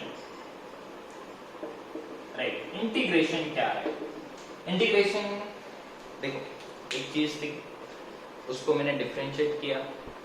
integration is nothing but let's say इसको मैंने डिफरेंशिएट किया, कोई फंक्शन को मैंने डिफरेंशिएट किया, इसको वापस मैं इंटीग्रेट करूंगा ना तो वापस वही का वही फंक्शन आ जाएगा। जैसे sin x था, अगर मैं बोलूं sin x, अगर उसका मैं डिफरेंशिएशन करता तो क्या आता बच्चों? cos x। Simple, cos x का अगर मैं इंटीग्रेशन करूंगा तो क्या आएगा? sin x। ये सिंपल सी चीज है। इंटीग्रेशन इज उल्टा ऑफ डिफरेंशिएशन, ठीक है? इंटीग्रेशन का मतलब होता है, आप ऐसा समझो, समेशन, ठीक है? समेशन है छोटी छोटी चीजों का समेशन करना है, आपको जोड़ना है, तोड़ी हुई चीजों को जोड़ना है। इंटीग्रेशन करना पड़ेगा आपको फिजिक्स के अंदर बहुत सारी जगह पे, जैसे रॉड है उसको हजारों टुकड़ों करके आपको उनके मास को जोड़ना है, ठीक है? सो इस तरीके से इंटीग्रेशन आपको काम में आ सकता है। बेसिक समेशन का एग्जांपल आप ले सकते हो, ठीक है? चलिए मेन बात पे आते हैं, फॉर्मूलाज पे जो हमारे काम के है, ठीक है? ये सिंबल रहता है इंटीग्रेशन का, हमें बताइए। सो लेट्स से मुझे इंटीग्रेशन y dx पूछा है, ठीक है? Integration of y with respect to x, ठीक है? दो टाइप के इंटीग्रेशन हमारे पास रहते हैं, या तो वो रहता है डेफिनेट और या तो वो रहता है indefinite. Definite integration and indefinite integration. Definite integration मतलब एक पर्टिकुलर लिमिट के अंदर मुझे वो डिफरेंशिएशन दिया है, राइट? पूछा गया है कि सॉरी डिफरेंशिएशन में इंटीग्रेशन करना है, एक पर्टिकुलर लिमिट के अंदर मुझे उसको इंटीग्रेट करना है। और इनडेफिनेट इंटीग्रेशन का मतलब है कि मुझे लिमिट नहीं दी है। जैसे लेट्स से कि अगर मैं बताऊं ये रॉड है, ठीक है, मुझे कुछ इसका इंटीग्रेट करना है, ठीक है? इसका मास वेरिएबल है, कुछ भी है, मतलब ऐसा समझो, राइट? मुझे क्या करना है, इसको हजारों इसके टुकड़े करने हैं, इसको हजारों छोटे छोटे छोटे छोटे छोटे बहुत सारे टुकड़े करने हैं। तो मुझे ऐसा बोला गया है कि आपको इन टुकड़ों को जोड़ना है, मतलब मुझे इंटीग्रेट करना है। छोटे छोटे डीएल टुकड़े कर दिए मैंने, इनको मुझे जोड़ना है। तो मैं क्या करूंगा? Integration DL. इंटीग्रेशन डीएल का मतलब है कि मैं डीएल डीएल डीएल डीएल छोटे छोटे हजारों टुकड़ों को मैं जोड़ूंगा। अगर मुझे लिमिट नहीं पता है तो, लिमिट अगर नहीं पता, ठीक है, लिमिट अगर मुझे इसकी नहीं पता तो मैं क्या करूँ? मुझे पता ही नहीं है कि मुझे कहां तक जोड़ना है, ठीक है? तो जो भी इसका आंसर आएगा जोड़ने के बाद उसके अंदर हम इंटीग्रेशन कांस्टेंट ऐड करेंगे, पहली बात। ठीक है। और अगर मुझे इसकी लिमिट पता है, मतलब मुझे ऐसा दे दिया गया कि छोटे छोटे टुकड़े तो है, लेकिन उसको मुझे जोड़ना है, कब तक जोड़ना है, 0 से l तक, कि जब तक यहां से यहां के टुकड़े, लेट्स से l/2, यहां से यहां के l/2 के टुकड़े, l/2 तक के टुकड़े अगर जुड़ गए, ठीक है, तो वहां तक की लिमिट, तो ये लिमिट सेट होगी, ठीक है। तो ये डेफिनेट इंटीग्रेशन है, इनडेफिनेट इंटीग्रेशन, दोनों टाइप के इंटीग्रेशन अपन देखने वाले हैं। So let's start with our definite integration, ठीक है, एंड इनडेफिनेट इंटीग्रेशन। तो बेसिक अपना पहला फॉर्मूला रहता है x⁻n dx, ठीक है। बेसिक अगर अपना है x⁻n dx, तो इसका इंटीग्रेशन क्या रहेगा, इसका इंटीग्रेशन क्या होता है भाई, जैसे वहां पर n को आगे ले जाते थे, देन एक पावर कम कर देते n x⁻n - 1, यहाँ पर क्या हो जाएगा, एक पावर आपको बढ़ानी है और वही पावर आपको नीचे लिखी होगी, काम खत्म, प्लस c, क्योंकि ये अगर तुम्हें ये लिमिट नहीं दी है तो आपको क्या करना पड़ेगा, इंटीग्रेशन कांस्टेंट ऐड करना पड़ेगा, ठीक है। चलिए n+1, यहाँ पर जो n है that is not equal to -1, n की वैल्यू -1 नहीं हो सकती, -1 हो जाएगी तो नॉट डिफाइंड हो जाएगा, which is not good, right. तो ये बेसिक फॉर्मूला हो गया, आपको ये याद रखना है, राइट। बाकी इसके एग्जांपल भी हम देख लेंगे। उसी तरीके से sin x dx का क्या हो जाएगा बच्चों, cos x minus cos x plus c। sin का डिफरेंशिएशन होता है cos x, ठीक है, बट sin का इंटीग्रेशन होगा माइनस cos x, और cos x dx, cos का इंटीग्रेशन करूंगा तो क्या आएगा बच्चों, sin x plus c, right. So ये कुछ चीजें है जो आपको याद रखनी है, बेसिक, बस इतना ही काम आएगा। बाकी इंटीग्रेशन के अंदर और ज्यादा आपको दिक्कत नहीं आने वाली है इंटीग्रेशन की, अगर मैं बेसिकली बात करूं तो, ठीक है भाई। अब इसके अंदर ही जैसे डेफिनेट है, इनडेफिनेट है, ठीक है, तो ये तो इनडेफिनेट हो गया। अब डेफिनेट आ गया तो इसके अंदर लिमिट दी जाएगी, जैसे अपन एग्जांपल के साथ ही देख लेते हैं।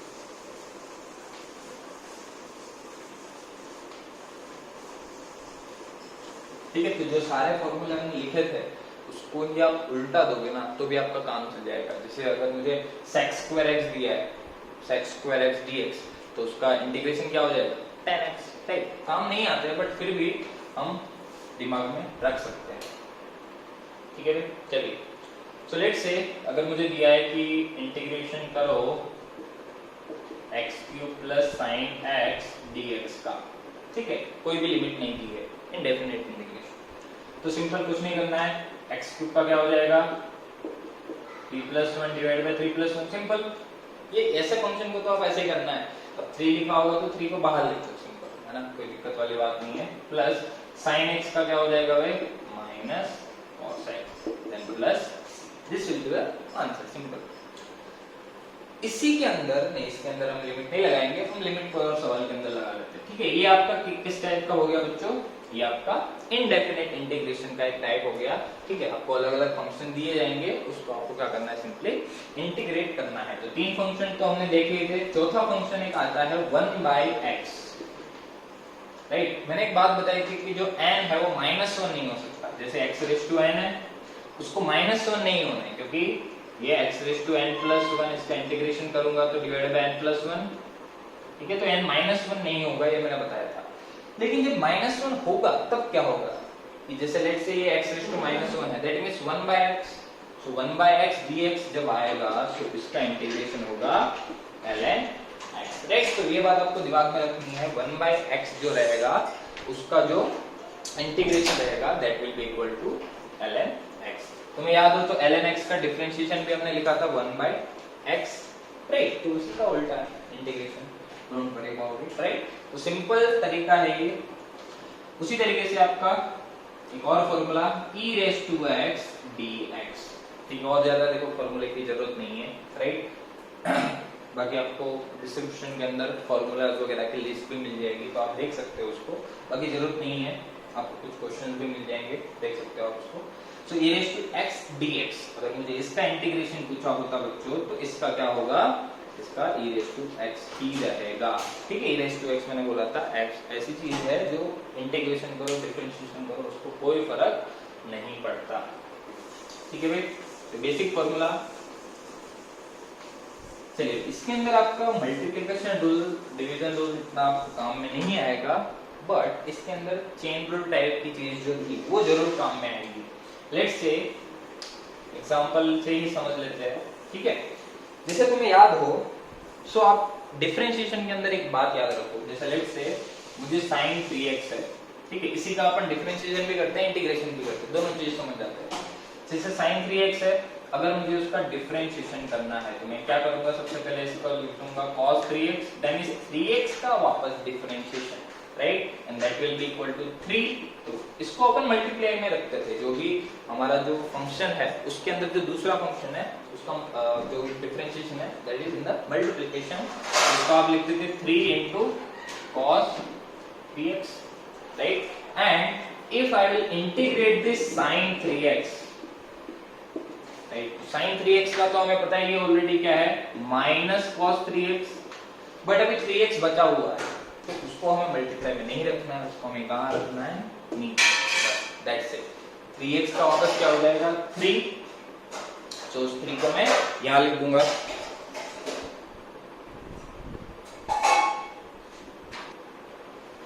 राइट, तो आपको कुछ नहीं करना है, जब आप डिफरेंशिएशन की बात करेंगे और आपको जब चेन रूल लगाना है तो आप मल्टीप्लिकेशन में रख दो, जो भी फंक्शन है, राइट, फंक्शन के अंदर फंक्शन दिया है तो उसका डिफरेंशिएशन आप मल्टीप्लिकेशन में कर दो, और जब इंटीग्रेशन की बात करो तब उसी का डिफरेंशिएशन आप डिनोमिनेटर में लिख दो, बस इतना सा सिंपल लॉजिक याद रखो। बाकी जो मैथ्स वाले हैं उनको तो कोई दिक्कत आएगी नहीं, राइट। तो ये हमारा इनडेफिनेट इंटीग्रेशन है। अब बात करते हैं थोड़ी डेफिनेट इंटीग्रेशन की, जिसके अंदर लिमिट हमें पता है, कि हमें जोड़ना है, समेशन करना है और कितनी लिमिट तक करना है। जैसे मैंने रोड का एग्जांपल दिया था कि यहाँ से यहाँ तक के बहुत सारे टुकड़े कर दिए, उनको मुझे जोड़ना है, बट मुझे लिमिट पता चल गई कि कितना मुझे जोड़ना है। जैसे मैंने बताया था 0 से L/2, राइट, सो वहां तक जोड़ेंगे तो हमें एक पर्टिकुलर लिमिट पता है कि हमें यहाँ तक ही जोड़ना है, राइट। तो इस टाइप की चीजों को, इस टाइप के समेशन को हम डेफिनेट इंटीग्रेशन के अंदर लेंगे। जैसे लेट्स से एक सिंपल सा एग्जांपल ले लेते हैं, मुझे मान लो ऐसा दे दिया x² + 2x देन dx, ठीक है। और सिंपल आपको जब पहचान में आना कोई बुरी बात नहीं, यहाँ से लेट्स से आपको दे दिया 1 से 2, तो ये आपका हो गया डेफिनेट इंटीग्रेशन। सिंपल आप इसको जो तरीके से सॉल्व करते थे उस तरीके से आपको सॉल्व करना है। लिमिट कैसे पुट करनी है वो देखते हैं, ठीक है। सो x² जो दिया हुआ है, x² का इंटीग्रेशन क्या हो जाएगा, x² का एक पावर बढ़ा दो तो ये हो जाएगा x³ divide by 3 plus this will B 2x²/2, 2 को उड़ा दो। सिंपल आप इसको इंटीग्रेट करो, then put the limit just like this, ठीक है। आप कैसे भी लिख सकते हो, याद भी रह जाए तो कोई बुरी बात नहीं, आपको तो फाइनल आंसर से मतलब है। पहले ऊपर वाले लिमिट रखो। अब देखो, हो सकता है कोई और फंक्शन भी हो, ठीक है, बट आपको देखना है कि आप किसकी लिमिट रख रहे हो। जैसे dx है तो आपको x की जगह ये वाली वैल्यूज रखनी है, ठीक है। आपको आगे जाके बहुत सारे एग्जांपल्स में भी बताऊंगा, ठीक है, बट यहाँ पर x ही है तो आपको x की जगह ही रखना है, राइट। तो सबसे पहले आप 2 रख लो, तो ये आ गया 2³/3 + 2², सिंपल।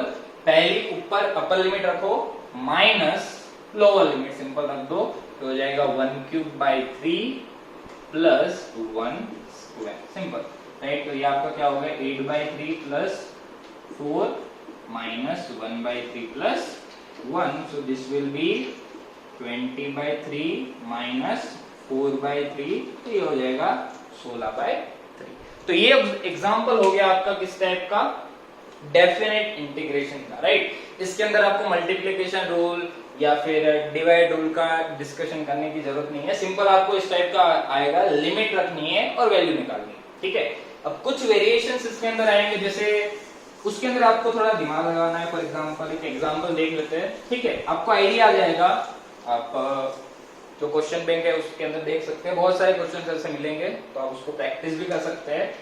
लेट से मुझे इस टाइप का सवाल दिया है, ठीक है, आपको लिमिट लेट से दी 0 से 1 या 2 से 3, या तो लेट से मुझे इनडेफिनेट इंटीग्रेशन दिया है और मुझे आंसर निकालना है लेट से 2x dx divided by √x² + 1, ठीक है। मुझे पूछ लिया कि भाई find out the integration of this particular function. भाई हमें तो नहीं आता है फंक्शन, हमें तो x का पता है, x² का पता है, नहीं आता हमें ऐसा, तो क्या करें भाई ऐसा। तो देखो यहाँ पर ये जो चीज है एक्स स्क्वायर प्लस 1, ठीक है, उसको आप एक फंक्शन मान लो पहले तो, और ध्यान से देखो कि इसका क्या डिफरेंशिएशन आसपास है कि नहीं, ठीक है, ये आपको देखना पड़ेगा कि इस पर्टिकुलर चीज का डिफरेंशिएशन आसपास है कि नहीं। जैसे फॉर एग्जांपल अगर मैं एक्स स्क्वायर प्लस 1 को मैं मान लू टी, लेट से मैंने मान लिया टी, तो ये क्या हो गया, इसको डिफरेंशिएट करो दोनों side, 2x then dx then 1 का 0 और t का क्या हो गया dt। तो ध्यान से देखोगे तो ये 2x dx जो है उसकी जगह आप क्या रख सकते हो, dt, सिंपल यहाँ पर, राइट। तो ये क्या हो जाएगा आपका integration dt divide by under root x square plus 1 की जगह क्या रख दो t।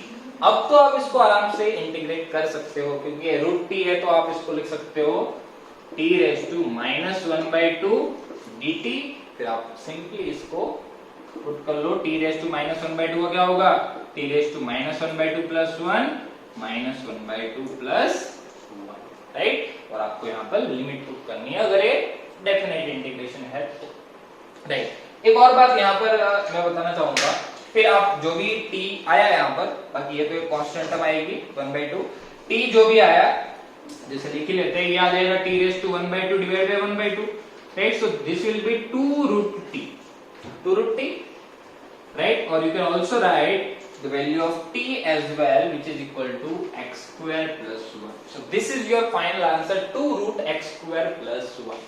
काम करो, right? So हमें नहीं पता था इसका, बट हमें सिंपली इसका डिफरेंशिएशन पता था और इसका इंटीग्रेशन पता था, तो दोनों को हमने मिक्स करके एक अलग से वैल्यू निकाली, राइट। अब लेट्स से मुझे ये डेफिनेट इंटीग्रेशन के फॉर्म में यही सवाल दिया जाता तो क्या फर्क पड़ता।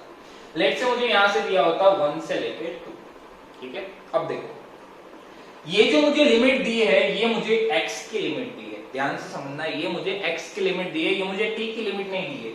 t तो मैंने माना है, तो जब तुम लोग t पुट करोगे तो t के अंदर आपको ये जो लिमिट यहां पर पुट करोगे वो ये नहीं रहेगी, क्योंकि ये तो x की लिमिट है।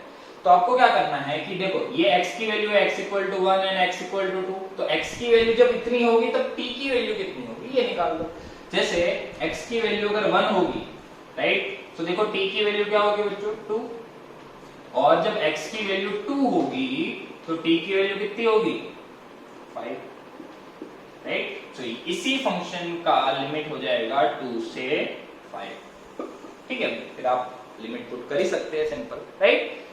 फिर कोई बोलेगा सर मुझे रूट रखना नहीं है, तो आप कुछ नहीं टी स्क्वायर मान लो, यहाँ पर टी स्क्वायर मान सकते हो ना इजीली, टी स्क्वायर मानोगे तो ये टी स्क्वायर हो जाएगा, टी स्क्वायर, तो यहाँ से टी आ जाएगा बाहर, और उसी तरीके से आप पूरा ही सॉल्व कर सकते हो। देखो आप अगर टी स्क्वायर मानोगे तो और थोड़ा आसान पड़ेगा, राइट। सो आई होप ये सारी चीजें क्लियर है। तो एक बार टी स्क्वायर मान के मैं बता देता हूँ, बाकी ये चीज आपकी ये भी क्लियर हो जाएगी।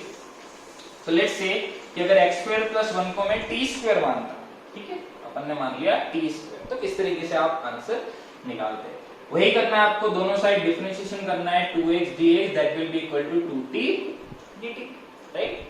चलिए 2x dx की जगह आपको क्या पुट करना है 2t dt, so this will B 2t dt divide bye integration x square plus 1 की जगह t स्क्वायर, और इसको हटा के आप सीधा t भी लिख सकते हो, खत्म, dt cancel, so that is integration 2 dt, और यहां पर आप 2 बाहर ले लो तो this will B simple integration dt, और इंटीग्रेशन dt का सिंबल क्या हो जाएगा भाई t, राइट। क्योंकि देखो जब कुछ भी नहीं हो, ठीक है, आई गेस ये पॉइंट अपना रहेगा, जब कुछ भी जैसे लेट्स से dx है तो इसको मैं ऐसे भी लिख सकता हूं x raise to 0 into dx, right. So this is nothing but x raise to 0 power 1 divide by 0 plus 1, sorry 0 plus 1 divide by 0 plus 1, तो सिंपल हो जाएगा x। तो कोई कांस्टेंट भी दिया है जैसे 3 दिया है तो उसका इंटीग्रेशन क्या रहेगा 3x, 5 दिया है तो 5x, सेम है, राइट। सो ये आ जाएगा सिंपल आपका 2t, लिमिट दी है तो आप लिमिट पुट कर सकते हो, और t की सीधी वैल्यू यहां से निकाल दो, जैसे x square plus 1 t square है तो ये क्या हो जाएगा 2 रूट x स्क्वायर प्लस 1, तो आपको ये सारी चीज भी करने की जरूरत नहीं पड़ेगी, राइट। सो कैसे आपको सवाल के अंदर जाना है वो आपको सवाल के अंदर देखना पड़ेगा। जैसे यहाँ पर हमने देख लिया कि भाई 2x है, अब यहाँ पर 3x भी होता तो भी आप कर सकते थे इजीली, ठीक है, थोड़ा 1 2 इधर उधर होता बट हम कर सकते हैं। तो आपको देखना है सवाल के अंदर किस तरीके से आप सॉल्व कर सकते हैं और इजीली आप कर लोगे, राइट। इससे ज्यादा इंटीग्रेशन का पार्ट फिजिक्स के अंदर नहीं आएगा, ठीक है। एक और चीज आएगी, जैसे एप्लीकेशन ऑफ डेरिवेटिव हमने पढ़ा था डिफरेंशिएशन के अंदर, कि कोई भी फंक्शन की मैक्सिमम वैल्यू और मिनिमम वैल्यू कब होगी, लोकल मैक्सिमा मिनिमा वगैरह हमने पढ़ा था, ठीक है। लोकल तक तो मैं नहीं गया, बट फिर भी मैक्सिमम मिनिमम हमने पढ़ा था। तो उसी तरीके से इंटीग्रेशन का भी यूज आएगा, ठीक है। एप्लीकेशन ऑफ इंटीग्रेशन के नाम से अपन पढ़ेंगे, एप्लीकेशन ऑफ इंटीग्रेशन, ठीक है। जैसे काफी बार तुम लोगों को एरिया अंडर कर्व निकालने की जरूरत पड़ती है। फॉर एग्जांपल अगर तुम्हें याद हो थर्मोडायनेमिक्स जैसे हो गया, उसके अंदर हम वर्क निकालते हैं, right, work done by gas, तो इंटीग्रेशन पीडीवी करते हैं। काफी सारी जगह वर्क डन है इंटीग्रेशन एफ डीएक्स करते हैं। तो which is area under F versus x curve, ऐसा सुना होगा। जैसे थर्मोडायनेमिक्स की बात करते हैं तो area under PV curve will represent the work done by that particular gas, ठीक है। तो ये इंटीग्रेशन y dx जो मैंने बोला, अब देखो ये रियलिटी में है। फॉर एग्जांपल अगर मैं कर्व बनाता हूं कोई भी y और x का, ठीक है, कोई भी मैंने कर्व बनाया y और x का। अब मैंने क्या किया इसके अंदर, लेट्स से ये मुझे कर्व कुछ भी दिया है, y is a function of x, कुछ भी हो सकता है, y is equal to f of x, कुछ भी फंक्शन हो सकता है। और ये फंक्शन लेट्स से यहां से स्टार्ट हो रहा है, कोई पॉइंट है a, यहां पर कोई पॉइंट है b, ठीक है। तो ये जो कर्व है उसके अंदर जितना भी एरिया है, यही चीज को क्या डिनोट करता है, इंटीग्रेशन y dx। तो आप इंटीग्रेशन y dx लिख के सिंपल आप x की लिमिट रख दो, क्योंकि ये x की लिमिट है, ठीक है। सिंपल आप देख लो ये x की लिमिट है। अगर आप यही कर्व का एरिया अगर y एक्सिस पे लिखते, ठीक है, और लेट्स से इसको y1 से y2 लिखते, ठीक है, तो उसी तरीके से आप लिख सकते थे, ठीक है, सेम वे में, उल्टी तरीके से। लेकिन उसके लिए आपको x is a function of y पता होना चाहिए, राइट। तो integration y dx will represent the area under y versus x curve with in the limits, ठीक है। सो आपको एरिया अंडर, जैसे मैं एग्जांपल बताऊं, I is equal to dq by dt है, current is equal to rate of change of charge, right, charge flown per unit time. तो I dt लिखोगे आप और दोनों साइड आप इंटीग्रेशन करते हो तो आपको total charge flown in the system मिल जाता है, ठीक है। सो जो करंट वर्सेस टाइम का जो कर्व है उसका जो भी एरिया होगा that will give us the total charge flown in the system. उसी तरीके से ये जो एरिया है ये क्या है, integration y dx is area under y versus x,